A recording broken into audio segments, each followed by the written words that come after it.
అక్క అక్క నాకు ఒక డౌటే. ఇంకా ఆలస్యం ఎందుకు అడుగు.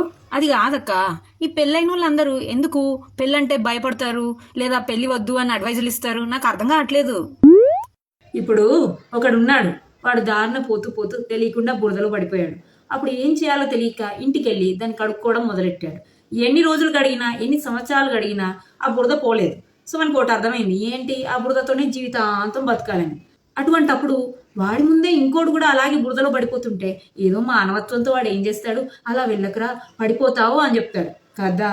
మరి అదే పెళ్ళైనోడు చేసేది.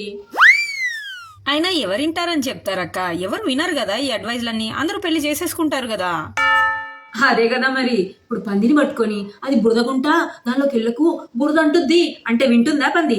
మనిషి కూడా అంతే, పెళ్ళొద్దురా అని చెప్తే వింటారా? అది అనుభవంలోకి వస్తే గానీ అర్థం కాదు అదేంటి అని. అంటే మనిషికి పెళ్లికి ఉన్న సంబంధం పందికి బురదగుంటకి ఉన్న సంబంధం అన్నమాట.